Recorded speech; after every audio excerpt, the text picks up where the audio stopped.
Okay, class 12th. After your test, we are going to start the new chapter, The Red Trap. Interesting story it is. Selma Lagerlöf, इसकी author हैं, was a Swedish writer whose stories have been translated into many languages. A universal theme runs through all of them. Universal theme जैसे कि love हो गया, humanity हो गया, compassion हो गया, तो यूनिवर्सल जो थीम है वो उनकी स्टोरीज में हमेशा दिखाई देता है. A belief that the essential goodness in a human being can be awakened through understanding and love.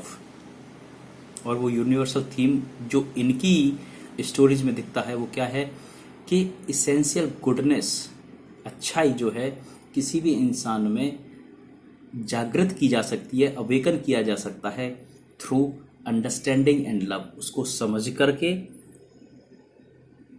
और प्यार से. किसी भी इंसान में, कोई इंसान हो सकता है कि उसके अंदर कुछ ऐसे वाइसेस हों, कुछ अवगुण हों, लेकिन अगर उसको समझा जाए, उसको कंपैशनेटली उसके साथ बिहेव किया जाए, तो फिर वो इंसान, उसके अंदर भी अच्छाई है और अच्छाई जनरेट की जा सकती है. This story is set amidst the minds of Sweden. Sweden एक देश है, यूरोपियन कंट्री है, rich in iron ore, which figure large in the history and legends of that country. इस देश की लेजेंड्स, कहानियाँ, स्टोरीज और इनके इतिहास में इन आयरन ओर के बारे में काफ़ी मेंशन हुआ है. ये देश में आयरन ओर है ना, लोहा जो है वो काफ़ी मात्रा में उनको निकाला जाता है. तो इस आयरन ओर का मेंशन वहाँ की कहानी और इतिहास में भी बहुत ज़्यादा है. The story is told somewhat in the manner of a fairy tell.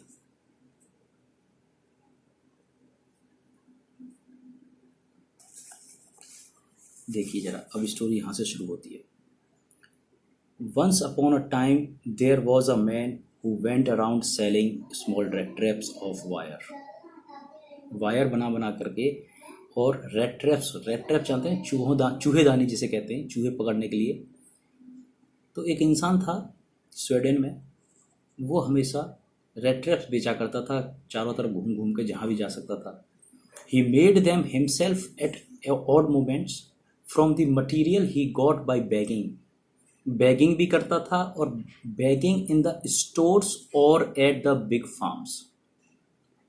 बड़े बड़े फार्म्स होते थे या कहीं स्टोर वगैरह, आयरन वगैरह जहाँ काम हो रहा है, वहाँ से कुछ तार वगैरह, आयरन वायर वगैरह जो हैं कुछ इकट्ठे किए, कुछ मटेरियल उसको मिला, वहाँ उस मटेरियल को लेकर के उसने वो चूहेदानी बना देता था और उस चूहेदानी को वो बेचता था लोगों को. But even so the business was not specially profitable. लेकिन ये जो काम था बहुत ज़्यादा प्रॉफिटेबल नहीं था, काफ़ी अच्छी अर्निंग नहीं थी. So he had to resort to both begging and petty thievery. Resort to का मतलब होता है एक तरीके से कि उसे करना पड़ जाता था, मतलब मजबूर होना पड़ जाता था. क्या करने के लिए? कि भाई ये कोई ऐसा बिजनेस तो था नहीं कि जो बहुत ज़्यादा प्रॉफिट में हो, कि लोगों की डिमांड हो इसके लिए. तो कभी कभी उसे बैगिंग भी करनी पड़ती थी, और अगर कभी मौका मिलता था तो पेटी थीवरी माने छोटी मोटी चोरियाँ, जितना उसे ज़रूरत है उतनी चोरी वो थोड़ा बहुत कर लेता था. To keep body and soul together. To keep body and soul together. Even so his clothes were in rags, his cheeks were sunken and hunger gleamed in his eyes. लेकिन फिर भी ऑथरेस कहती हैं कि उसके जो कपड़े थे वो चिथड़े थे, फटे पुराने कपड़े चिथड़े होते हैं, और उसके जो चीक्स थे वो अंदर की तरफ डूबे हुए संकन थे, और उसकी आंखों में हमेशा भूख झलकती थी. No one can imagine. 1 minute.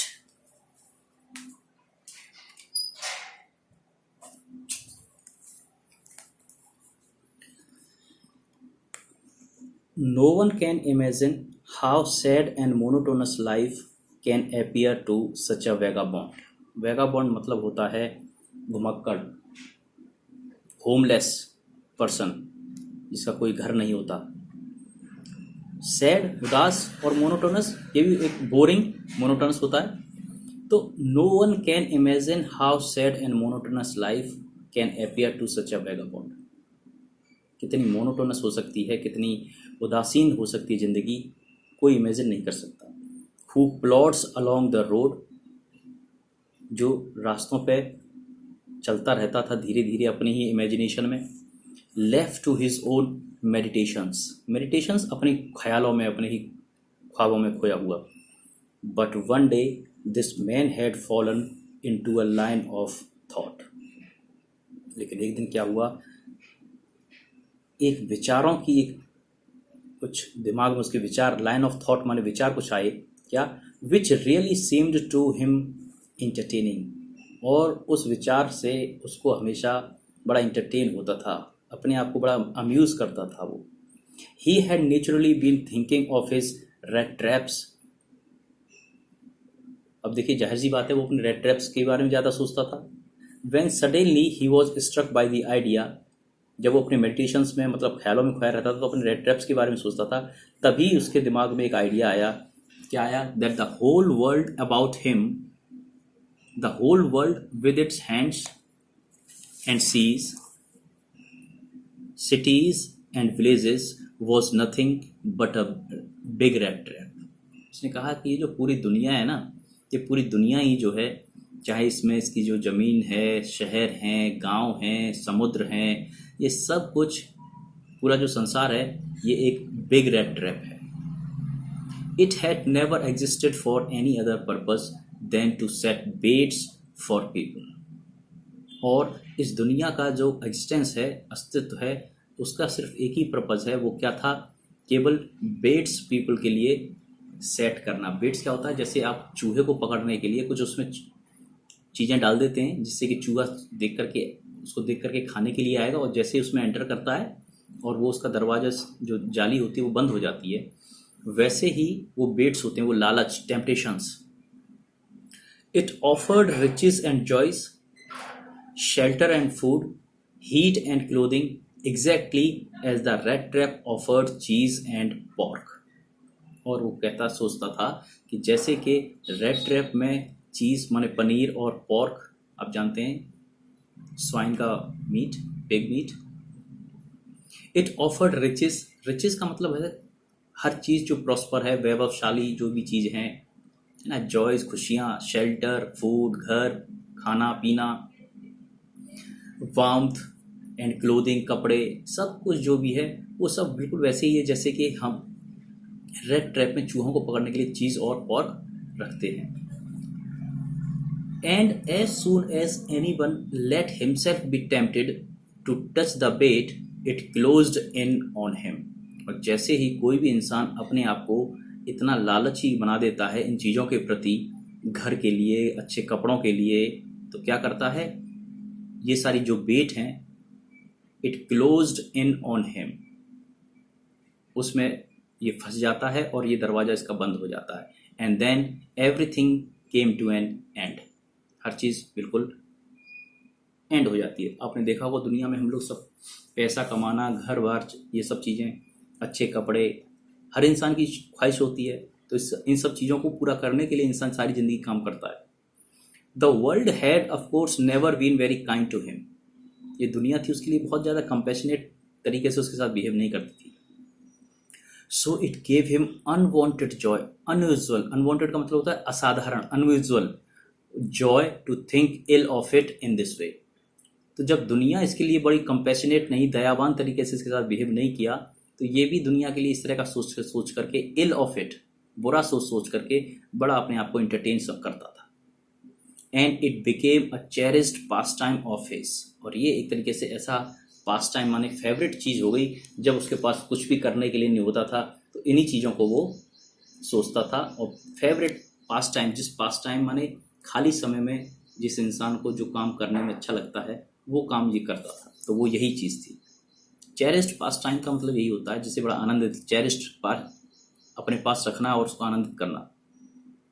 During many dreary proddings, to think of people he knew who had let themselves be caught in the dangerous snare, and of others who were still circling around the bait. During many dreary, disinterested, dull प्लॉडिंग्स माने वही होता है dull and disinterested, घूमना फिरना जो जाता था अकेलापन में, उदासीन में, है ना, dreary, bleak, hollow, empty. To think of people he knew, और किन लोगों के बारे में? भाई रोज जा रहा है तो देखता है कौन इंसान क्या है, कौन इंसान क्या काम कर रहा है, तो देख रहा है कि देखो ये भी इंसान अच्छा पैसा कमाने के चक्कर, मतलब अच्छी जिंदगी जीने के चक्कर में कितना मेहनत और ये सब कर रहा है. तो उसको सोच सोच करके सोचता था कि देखो ये सारे के सारे भी इसी तरह से डेंजरस स्नेयर, माने यही जाल जो है इसमें फंस गए हैं, जैसे हम ट्रैप बिछाते हैं चिड़ियों को, चूहों को पकड़ने के लिए. And of others who were still circling around the bait, और कुछ ऐसे लोग भी जो इसके आगे पीछे घूम रहे हैं. Thank you very much.